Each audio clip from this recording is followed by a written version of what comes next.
Shambho, Shambho,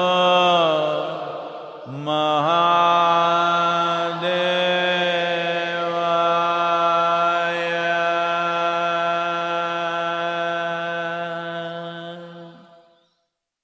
Yoga, Yoga, Yogeshwaraya. Bhuta, Bhuta, Bhuteshwaraya. Kala, Kala, Kaleshwaraya. Shiva, Shiva, Sarveshwaraya. Shambho, Shambho, Mahadevaya.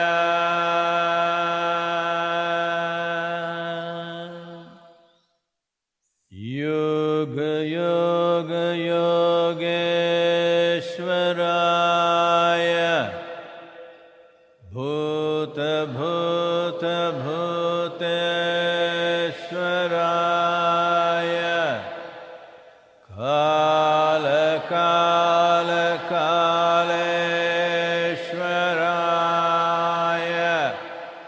Shiva, Shiva, Sarveshwaraya. Shambho, Shambho,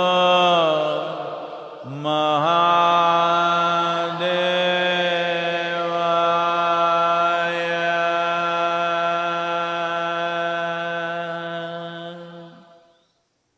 Yoga, Yoga, Yogeshwaraya. Bhuta, Bhuta, Bhuteshwaraya. Kala, Kala, Kaleshwaraya. Shiva, Shiva, Sarveshwaraya. Shambho, Shambho, Mahadevaya. Yoga, Yoga, Yogeshwaraya. Bhuta, Bhuta, Bhuteshwaraya.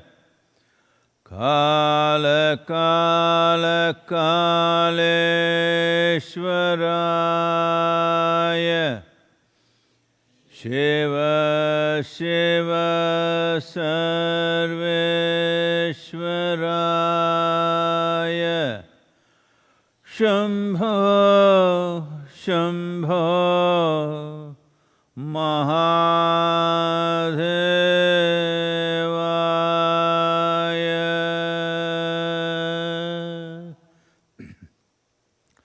Yoga, Yoga, Yogeshwaraya.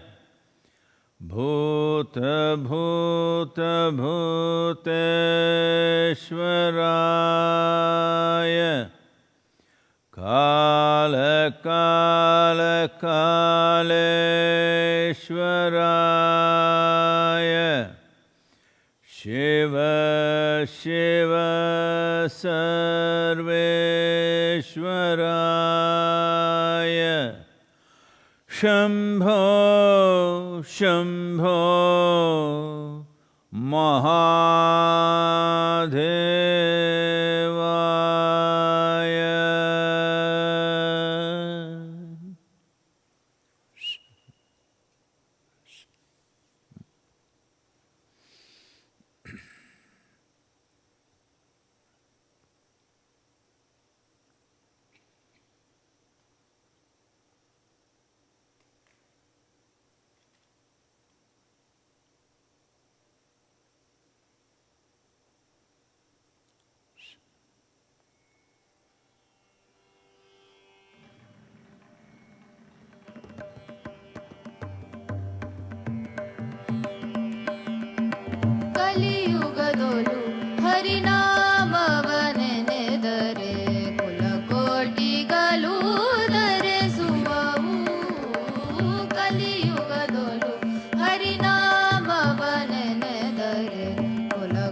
Namaskaram.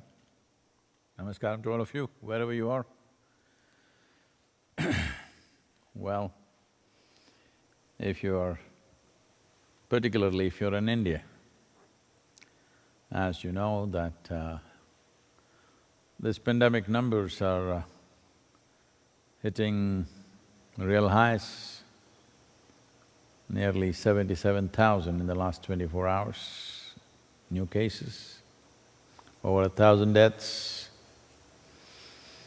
In many ways, I think leading the world in the numbers.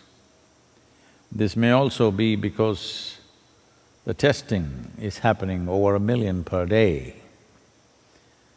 But the silver lining is the recovery rate is very good.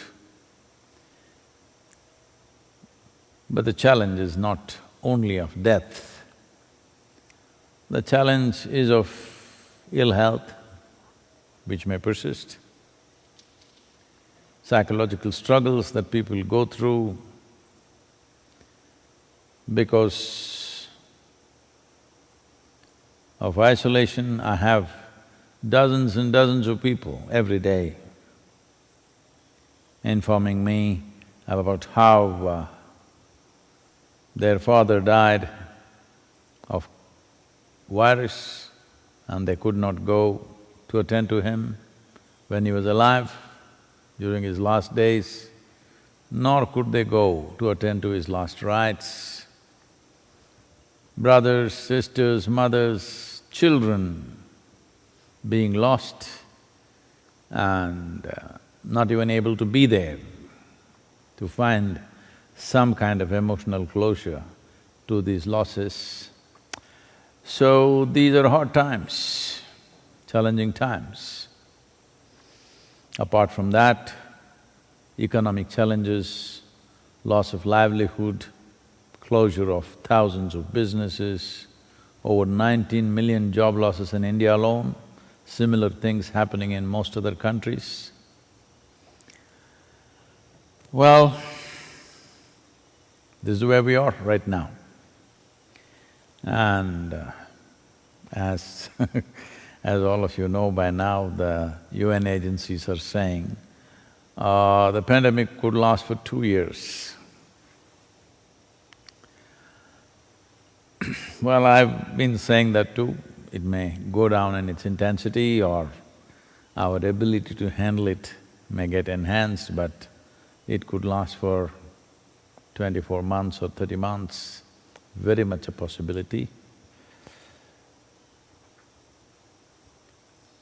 We have to come to terms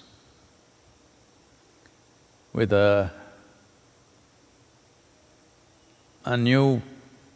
with new parameters of life. When I say new parameters, if you lived here 100, 200 or let's say 500 years ago, I've I've been around when my great-grandmother was talking to her friends who are of similar age or little less than her. All of them at some point discussing in their life how many children they have lost. Almost all of them had definitely buried their husbands. No, I'm not saying they did, but they attended to their death, did not facilitate. And children lost many other people who were dear to them, way younger than them. They lost in their life. So this has been the history of humanity, that every generation, people had deaths all around them. As if that was not enough, wars, famines, pestilence did things of their own. As you have heard from history books,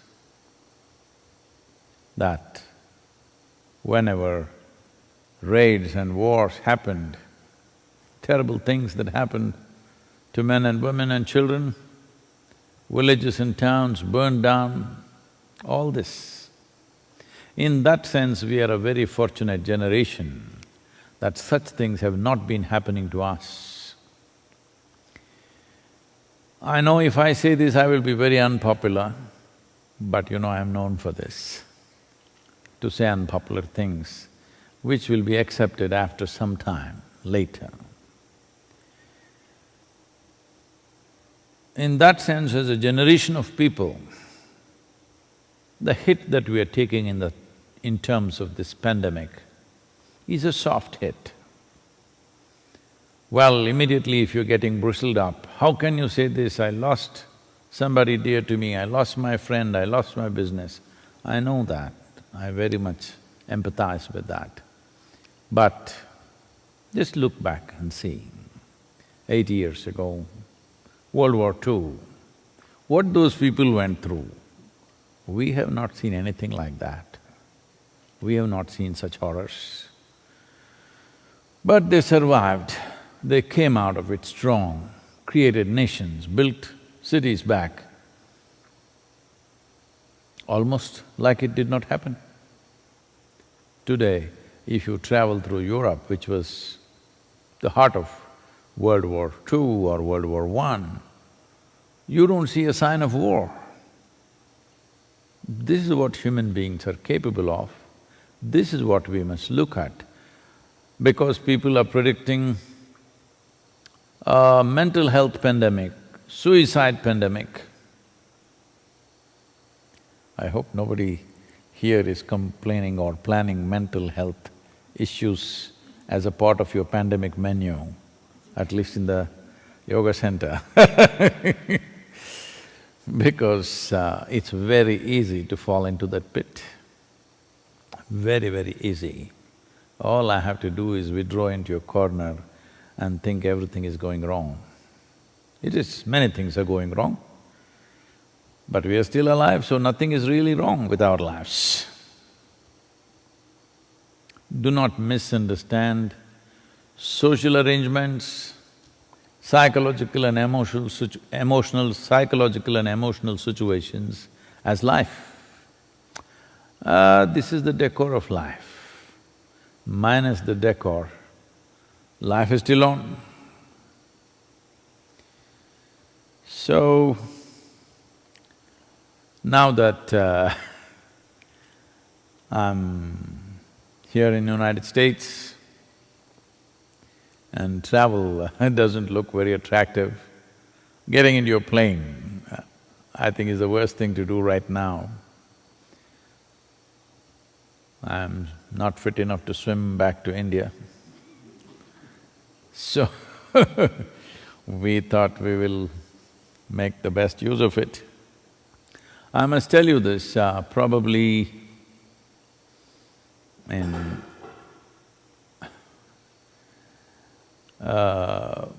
probably 2001 or maybe 2000, in the year 2000 or 2001, I'm not very clear about that. Post Dhyanalinga, when people were doubting whether I will live or not, at that time, I took a break and spent some time in near the Center Hill Lake. One of our meditators had a beautiful home there, and we spent a week or so trying to recover, and at the same time I was writing something, so we needed time in a place where there was not much disturbance, phones would not work, and I wanted a place where phones don't work. So as a part of this, when I was there, I just walked off into the forest. I will entertain the Americans by calling it woods. I walked away among the woods, really tall trees, and I was just walking there and I saw something which will not make logical sense to you, but probably in my life, not probably, I'm quite certain, that was one of the most painful moments in my life, because it hurt me so deeply, looking at this. At that time, I wrote a poem called America. I was just beginning to come to United States at that time. When I saw this as a kind of a monumental pain established in a certain way. Let me read this to you. It's called America. The brooding darkness of these woods fed upon the native blood. In the twisted tangle of the fallen wood, the spirit of the fallen Indian stood. Oh brothers, your identity a mistake. Those who oceans crossed did make, the greed for gold and land laid waste the spirit of wisdom and grace. The children of those who by murder did take are taintless of their forefathers' mistake. But those who lived, fed upon the milk of courage and pride, stand as spirits of defeat and shame. Oh, the murdered and the murderous, embrace me, let me set your spirits to rest. Well, since then I've been thinking we should explore a little bit of the Native American culture, their spirituality, their occult, their rituals and practices. We made a few trips in certain regions, but never a comprehensive trip, never really managing to pay enough attention to it, though in many different ways, from various different directions, this influence has come towards me because of horribly crazy schedules. Every time I come, sometimes I'm in 3 different cities on the same day. Virus has put us to rest. So, now we are thinking of doing this. We will do this sometime in September. That is because this is… the nature of this culture is such. Maybe almost all of you, at least in this part of the world, and nobody has gone without hearing the song of Bob Dylan about blowing in the wind. That blowing in the wind term comes from Native American culture, where it's always about feeling the wind and sensing what is happening around you. I've spoken about this in the past when I was in a certain part of Canada, north of Vancouver. We were just driving to see how the terrain is, not going anywhere in particular. We drove up probably a couple of 100 miles, and there was one really beat-up pickup truck, and there was a young woman who was like filling gas into this truck, who was from the Native American, one of the Native American tribes there.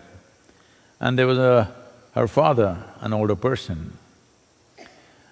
So I also went and parked my car to fill up. And I looked at him and our eyes locked up.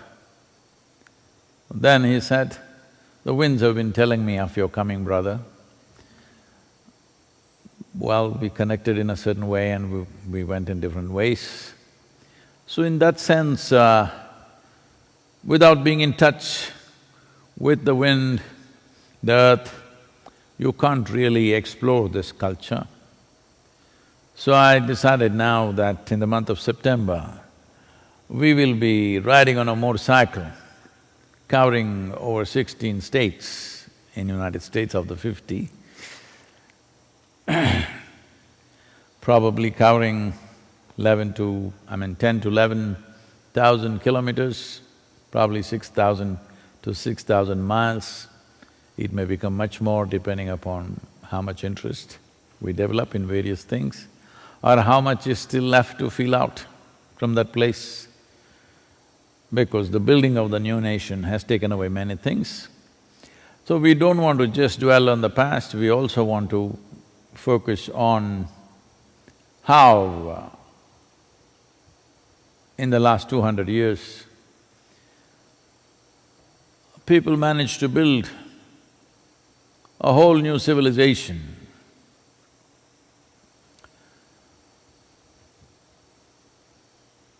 A very prominent nation in the world, their struggles, their fights,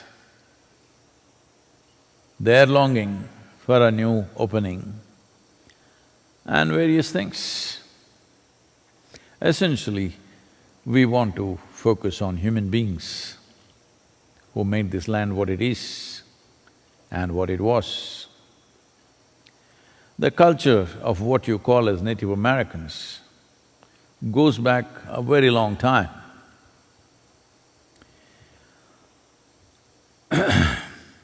The circumpolar culture, as it is known, that is somewhere between 10 to 40,000 years. This migration has happened from Central Asia, Siberia, northernmost regions from Greenland, Scandinavia, Northern Asia and Siberia, this whole circumpolar migration that happened. The way the Native American people and the people of Tibet, Mongolia, Siberia are connected, these people walked. Probably when the Bering Sea was frozen in winters, they walked. Probably the Scandinavian cold felt like warmth for those who lived in Siberia. So they walked across, most probably in winters. Today's understanding of archaeology says it could have started 40,000 years ago or more. So this is not something, a single migration, must have happened as a trickle from Canada or northernmost part of Canada down to South America. Over 300 tribes or nations existed at one time. Well, today the whole geography has changed in many ways, but These are cultures, except for some of the South American tribes, these are cultures which largely followed a nomadic way of life, a little bit of scratching the earth in the form of agriculture, but mostly hunters and gatherers, whose life moved with the mobile food that they had. For example, in Northern America, the tribes moved with the movement of buffaloes because that was their food. Wherever they went, they went. They harvested them in a wise manner without destroying the herds. But those things have changed today, you don't see any buffalo. You don't hear the buffalo tremors in the Tennessee land. And most of you are very happy about that. You wouldn't like to be knocked down by a buffalo. But these are the tragedies we have unfolded on the planet, that life in its full vigor has been taken out and we have created an artificial cell of life. In creating this artificial cell, much suffering has come. When I say much suffering has come, well, the best way for you to understand right now is the virus, the pandemic. Pandemics have happened in the past also, for a variety of reasons which are not in our control. But pandemics may also be instigated by destruction of habitat for microorganisms, it's possible. I'm saying if there were enough bats and pangolins and bisons or buffaloes, probably they wouldn't bother to jump to new terrain. It's just like how human beings move from one place to another when they feel suffocated in their existing terrain. If England was not an island, suppose there was a way to grow the land like you grow trees, maybe people wouldn't have taken the trouble of navigating across oceans to come to America. Only because the habitat, the existing habitat felt suffocating. Longing to go and find new land or new terrain becomes important in every life's way. No life simply migrates. Life migrates because in some way the existing terrain is insufficient or in some way it's not able to fulfill their aspirations of whatever that is. So, once again, looking at these cultures, looking at their way of life, their way of addressing their spirituality, their way of organizing their religion, may become very important in the world because people were taught, this is the most disastrous idea, heaven, because people were taught there is a better place somewhere else. Here, we laid this land waste. One important part of these cultures is the land itself is God. Sky is God, land is God, water and wind is God. Well, these things have been dismissed off as paganism or animistic form of worship, but this is important. Instead of being an environmentalist, you must understand land is God because it is the source of your life right now, the very source of your body, the very body that you carry is land. So, bringing this back in a modern context, above all, if you want to experience these things, you must be open to the wind and land because we can't do this journey horseback. We are going on motorcycles, not too many, just enough to shoot. We will capture this maybe a couple of weeks or more, covering these 10,000–11,000 kilometers. All this you will be able to follow online on the social media, short clips will go and little longer clips will go on the app, Sadhguru app. So if you wish to follow this for this journey of maybe 15 to 20 days, you must have the app, and later on, more elaborate part of this, we believe we should be shooting anywhere between 35 to 50 hours of material, which could become 12 to 15 hours of edited material. So that will go on Sadhguru exclusive. The idea is to address dimensions of life which need not necessarily be logically correct. Our education systems, in trying to be logically correct, have cut out human experience out of human education. Education has completely taken away human experience. Education is all about information. Information that you cannot relate to.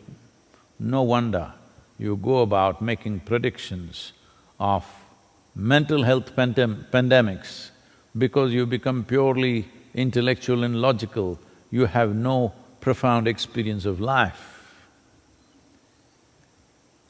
So it's important to bring back the significance of these cultures, the fallacy of these cultures, the lacuna of these cultures, at the same time, the strength of these cultures because they survived for thousands of years.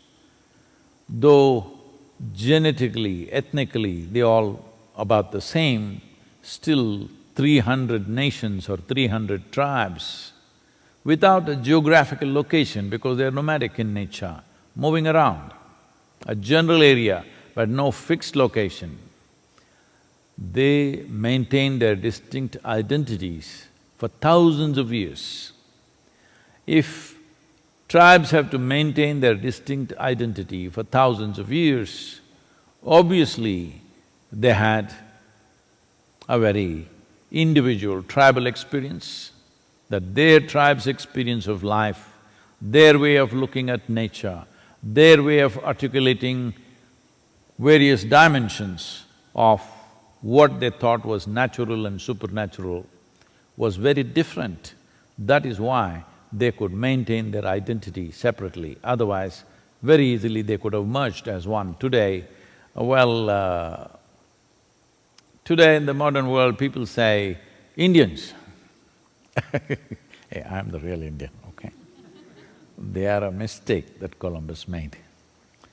Because he wanted to go to India and he landed up in America.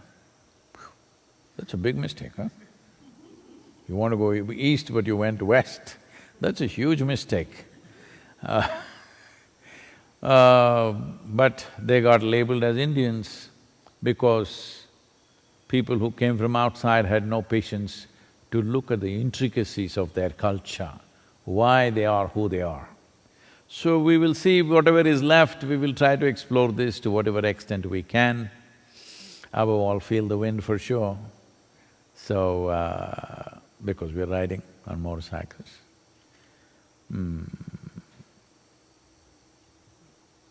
I'm excited, I hope you are. Please, if there are questions. You can only follow virtually. That's a new situation in the world. Dearest Sadhguru, it is your birthday in 4 days, on the 3rd of September. It's not clear to me, please. And I am very excited about it. I spent a lot of time trying to figure out what I could… No, I don't know what you're excited about.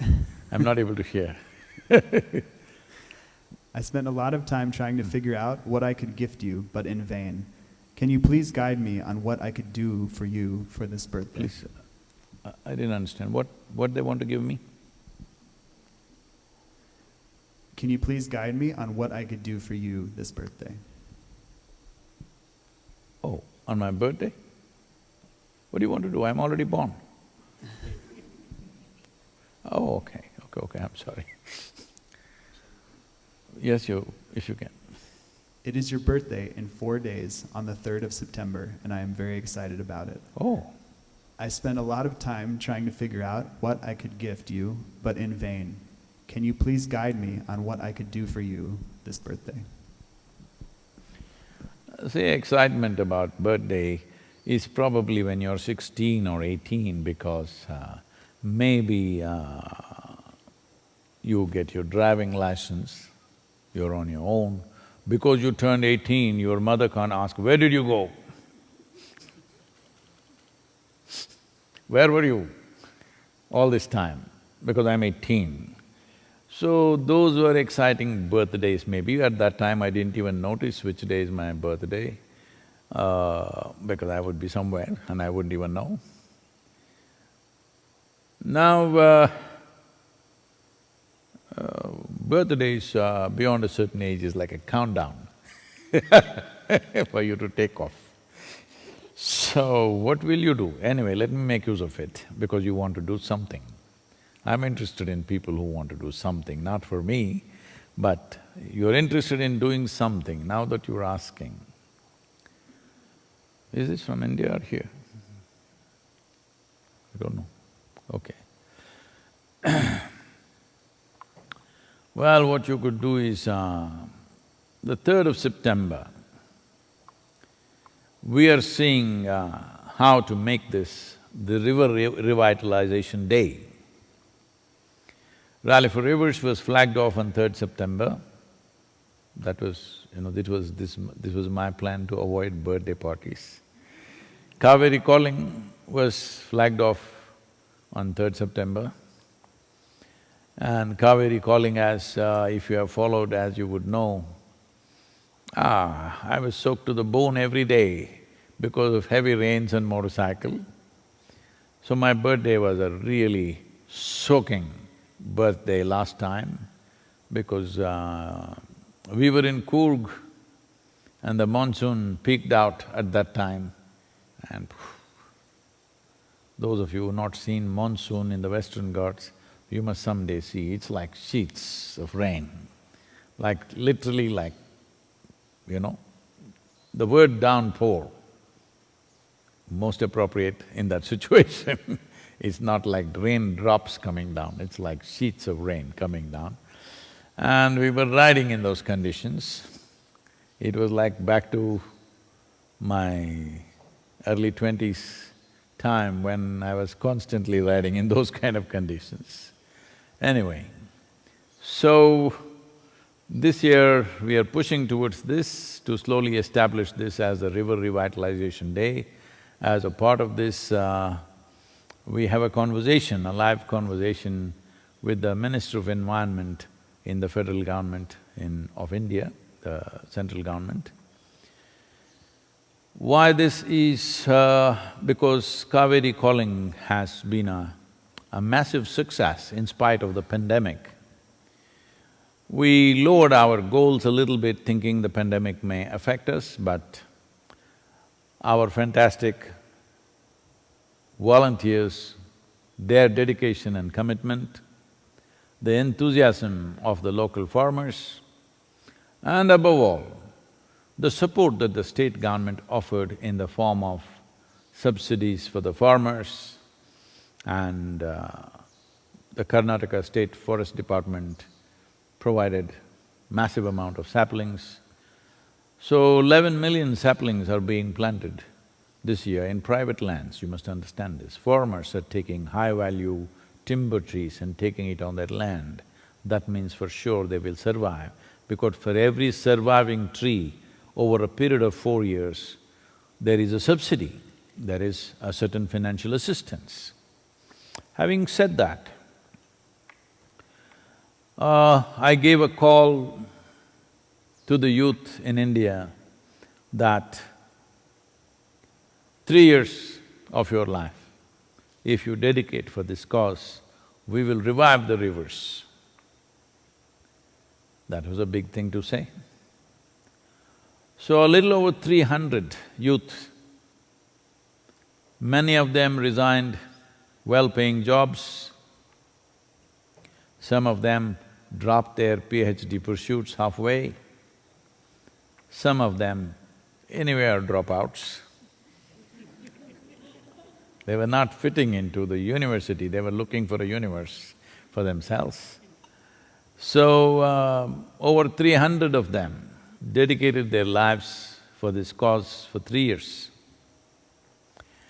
Now I have the responsibility and onus not only not to disappoint the farmers and above all Kaveri and many world bodies which are all looking at this project with great hope, because never before anything like this has been done. Repeatedly, many leaders in the world bodies have told me, Sadhguru, if you pull this off successfully, this will be a game changer for the tropical world and in turn for the entire world. Because if you do not know this, a tree planted in tropical land is about 6 to 8 times more effective in terms of carbon sequestering and fixing of the climate change than when it is planted above 33 degrees latitude. So, they are seeing this as a game changer. So we don't want to fail, we want to win the game. Because this is not about us, this is not about a few of us or a few hundred of us who are working on this. And as you know, the contributions for Kaveri calling for this 42 rupees per sapling call when it was given came from 122 countries. And over 82% of them had nothing to do with Isha as an organization, these are just people. So that is the level of enthusiasm and trust that they have placed in us, and above all the farmers, because… is it still working? Okay. Above all the farmers, because their lives in the last 50 years has not been good at all. That is, in the last 22 years, over 300,000 farmers have committed suicide. People have been asking me, Sadhguru, why did you take up this cause? Why so much involvement? I said, if 300,000 lives committing suicide doesn't get you into action, I don't know what. I don't know what else we are waiting for. Maybe we have a way of getting used to every kind of tragedy. Please understand this, getting used to a horrible situation is not transformation, is not freedom, it's just lethargy of life. You got used to people dying all around you, it's okay, they die. This is not in any way that you are spiritually evolved and nothing touches you. No, nothing touches you because life has not touched you. Life should touch you. You call it a birthday, all right. Birth means life touched you, that is birth. Only because life touched you, birth happened. Now that it's happened and you believe in celebrating that every year, let's put it to good use, Kaveri calling. In spite of the pandemic, with great enthusiasm it's been on the ground, I'm putting these young people's lives to risk, though we are maintaining strict protocols, but still they're out there traveling and doing things. Fortunately, not one of them has come down with infection, nobody has tested positive yet. But the way it is spreading, who knows? But they are putting their life to risk and make things happen. So the onus is also on me to ensure these young people who are dedicating 3 years of their life, their 3 years does not go waste. Unless we are able to make them do something more wonderful than what they would have done by themselves, we have no right to call for anybody's lives. So, in this context, now I have found you who wants to do something for my birthday. There's a lot to be done. How much of it can you swallow? Please, that much you swallow. because yesterday night I had a late night call with the Kaveri calling panel. All of them are trying to do their best. But I want you to understand the scale of this project. It's 83,000 square kilometers of land, 5.2 million farmers, and various struggles and thresholds to cross. This needs a continuous throttle-on kind of situation. And the time that it gives you to raise, to plan and to plant is a very challenging process. Raising saplings takes a minimum of 8 months, up to 10, 11 months. Planting needs to happen within 2 months span of monsoons. A smaller monsoon happens, which is called as the northeast, little later in the year. But the real thing is only July, August, September. Already 8.3 million saplings have been taken by the farmers. This time the monsoon has been little late, so this 11 million saplings will go away very soon. We could have done more, but we were concerned with the pandemic on whether we will be able to, really inspire people to take this on, because we could not physically go to many villages as we had planned. There was supposed to be an inspiring tour that I was supposed to make in the villages of these two states, which I did not make, largely using technology and WhatsApp groups and things like that. They're inspiring the farmers, which is not an easy thing to do, but it is being done wonderfully well. Every one of you who have some concern for life, when you celebrate a birthday, this means you have some sense of celebration about life. If you have some sense of celebration for what life is, then you must do this to whatever extent you can. It's not for me to tell you do this much or that much, but this must happen in a recurring way. Every one of you who are with us right now on this darshan, you do something. 1 tree a month, 5 trees, 10 trees, 100 trees, whatever your capacity. But do it in a recurring manner, not one time and forget, because one thing is it must be on your consciousness, this is very important. 42 rupees, in United States you can't buy nothing for that, 60 cents. I don't think even the beggar will take 60 cents from you. He also puts up a board, $5. Yes Even in India, 42 rupees doesn't even buy you a coffee anymore. So, money is not the issue. What is been missing is human concern and care. As a generation of people, let's show that if you're concerned about celebrating my birthday, you must understand it is the birthday which is important. Birthday means beginning of life. If you are so inspired about the nature of life, because that's all we have. You may think you have many things. You have your lumps of gold, carry it on your head now. You have wealth, you have bank balance, you have billions of dollars.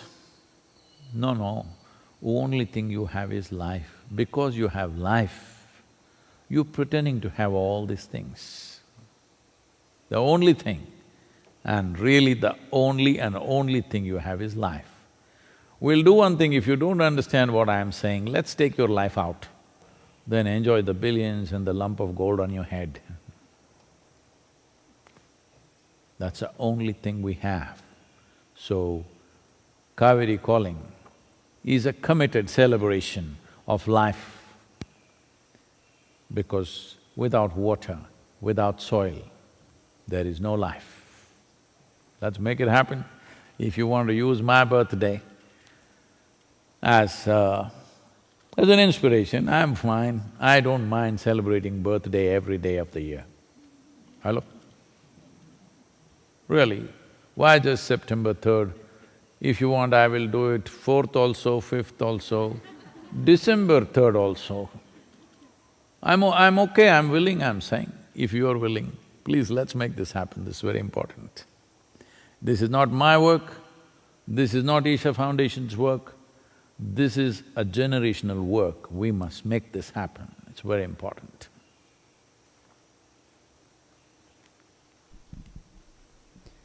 This question is from the Department of Integrative Medicine, Nimhans, Bangalore.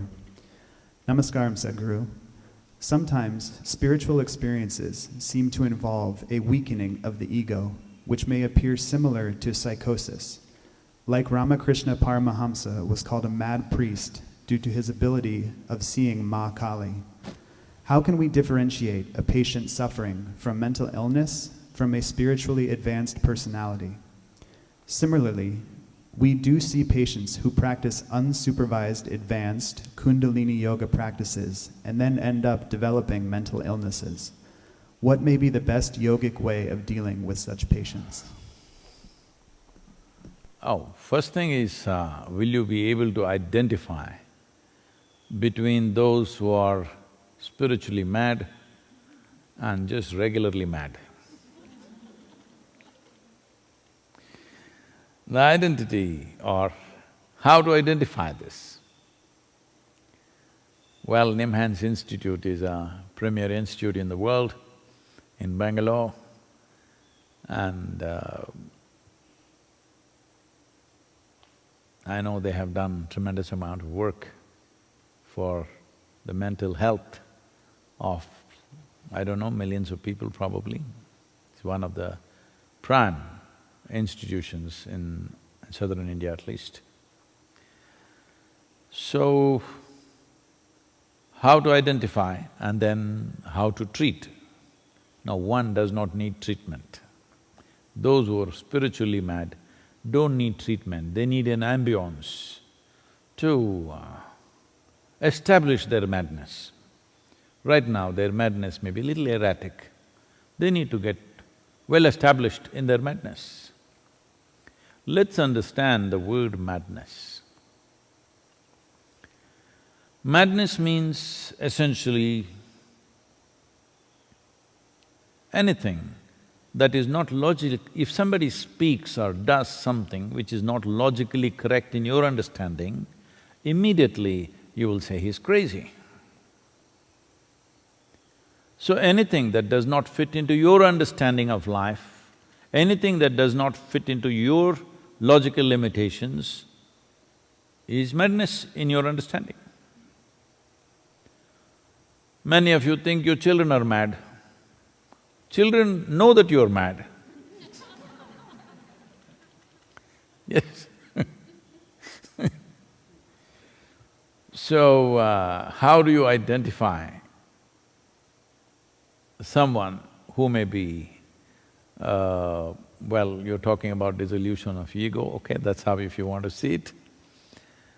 Essentially, why a person on the spiritual path may look little mad to somebody is because of the sense of abandon,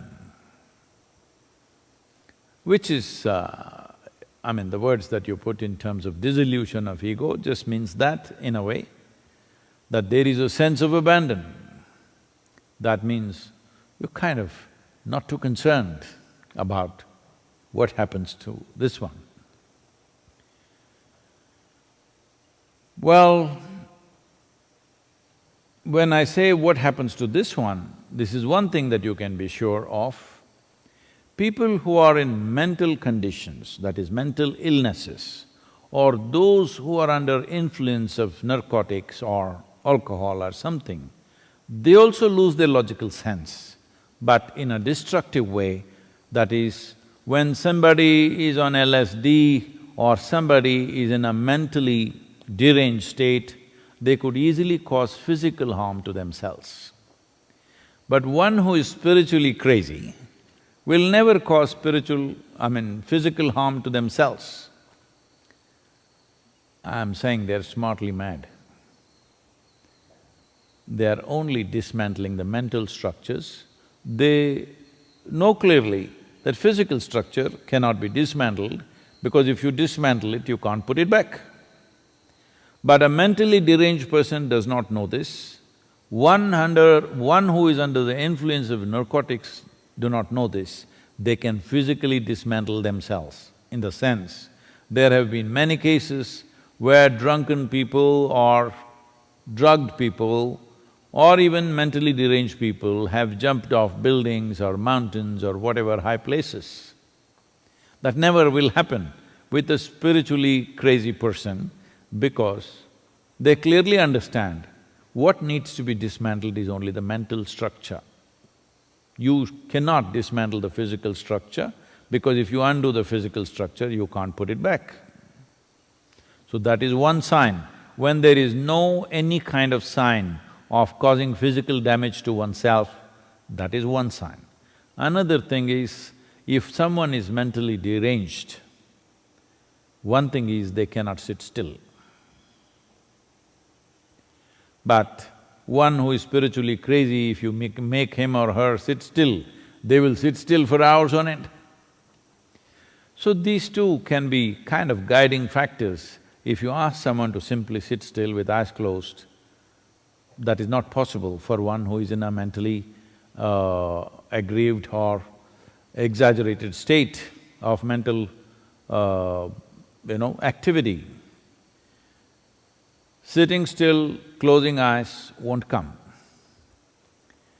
But it is good to avoid spiritual madness also because then you will need an ambience of caring people who understand what's happening within you and create a protective atmosphere. So going spiritually crazy, those days are gone. You need to be just little crazy in your head, but very balanced and sane in the world, otherwise it's not going to work because there is no supportive atmosphere like that anymore. Even here, these days, nobody takes it.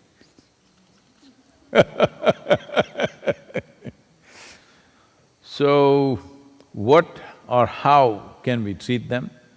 Well, if one is spiritually evolving and at a certain moment or a certain stage of evolution, one looks little out of sorts, please don't treat them because treatment means, what treatment will you give? Generally, the treatment is only of sedation, bringing down life. No, that's not the way forward. Definitely, that is not the way to handle this. I must tell you this, this happened many years ago. The doctors in Meghana, I'm saying this with utmost regard and respect for your work, because I know how many lives you have transformed and how many lives you've saved from total derangement. So there was a young boy in Bangalore, and he was only 17 or 17 years of age, I think, at that time. So he became mentally imbalanced and he was admitted to your institution, Meghana. I'm talking about late 70s. He was admitted to your institution for, I don't know, maybe 2 weeks or 3 weeks or something like that. Then he came back quite normal and fine, just as crazy as a 17-year-old should be. But the local boys wouldn't leave him alone. They went on saying, "Hey, you went to Meghana, you're crazy." Because in Karnataka at least, who generally youth who know about Meghana, if they want to insult somebody, they say, "Oh, he's a Meghana case." That means he's lost his mind. So they went on harassing him that, "You've been admitted to Meghana, so you're mad." So one day this boy came, I don't know if it was a genuine thing or he wrote it up himself, I'm not sure about that. He came and pulled out a paper and he said, "See, I have a certificate from Meghana that I'm normal, do you have?" Of course, nobody else had. So, thank you for all the work that you're doing, and the chances of spiritually crazy people coming to you are very, very, very remote unless there is a very aggressive and inhospitable atmosphere around them and somebody catches hold of them and brings them to you. By themselves they will not come because they are not suffering it, first of all. But there could be other kinds of people who come that they did spiritual practices irresponsibly by reading a book or taking wild instructions from somewhere and doing their own thing, and they lost their mind. They're just crazy. There are many ways to go mad. Every human being has 1,000 opportunities in a day to pull their mental structure down and become deranged. Yes, you can think yourself into madness in so many different ways because the line between sanity and insanity is so thin in everybody's mind, I'm telling you. It is extremely thin. If you push it, you may cross. So, people doing improper spiritual practices and losing their mind and coming, don't treat them as spiritually crazy, they're not spiritually crazy. They use spirituality to go crazy. But they're just mentally deranged, they must be treated as you medically feel it is fit to treat them, depending on what level of imbalance they have. So being in a state of abandon and people mistaking that you're crazy is different than doing improper spiritual practices. Improper intellectual activity can lead to madness. Similarly, improper spiritual practices can lead to madness. Improper physical activity can lead to madness. If you just breathe in certain ways, you could lose your mind. There are ways to do this. This is not a time to instruct you in those things. Why? Why we are taking so much care about how to breathe, taking hours and hours to teach you a simple way of breathing is because our breath, how we breathe and our physical body, how we move it, what we do, could decide the chemical nature of our existence. The chemical nature of our existence will, in many ways, and as you know as doctors, definitely determines our mental status, whether we are sane or insane.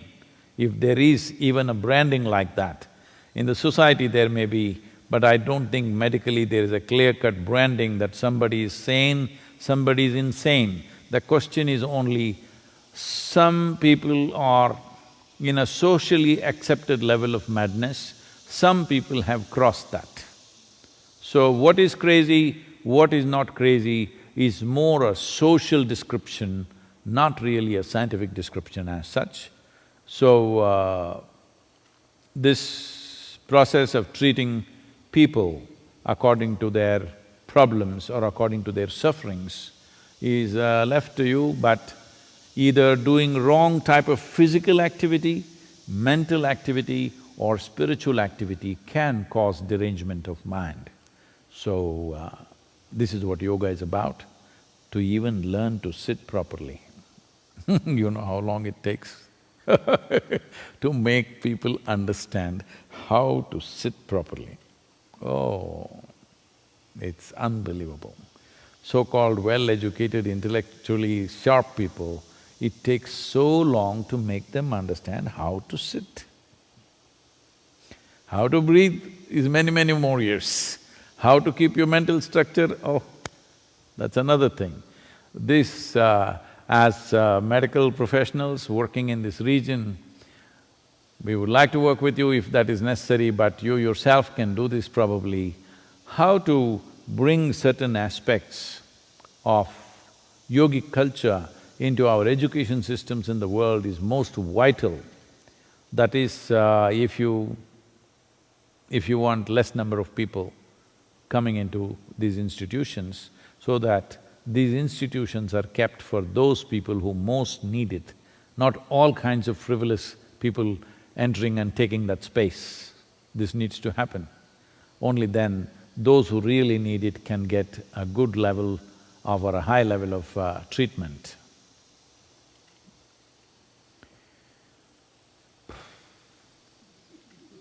Time up. So, those of you who are going to virtually, I'm saying this again, virtually follow us through this trip, Trans-American trip. We are making this series because this has been on my mind for quite some time, that we must explore the spiritual traditions of various parts of the world, of various cultures and tribes and variety of people who live in this world have different forms of accessing the same thing. So we are calling this as of motorcycles and the mystic, because we won't stop with America. Be with us. And also tomorrow is the Onam festival. For all the Malayali people from Kerala, my Puduvarsha Asamsangal, I hope I said that right, because I learned this almost maybe 35 years ago. I have not used this word, Puduvarsha Asamsangal. I think I'm right. Anyway, you know, my heart is with you and I wish you even if I said it wrong.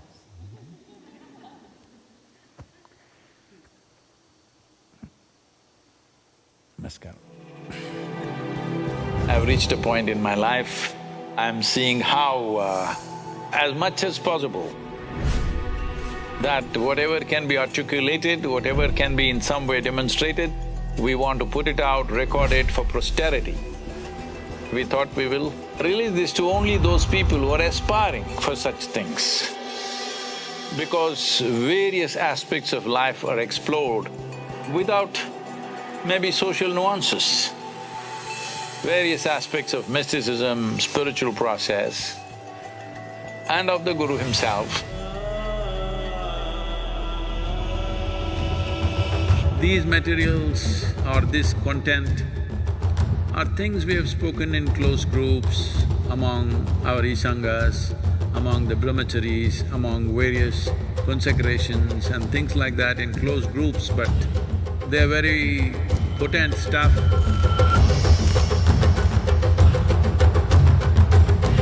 Lots of masala, lot of spice.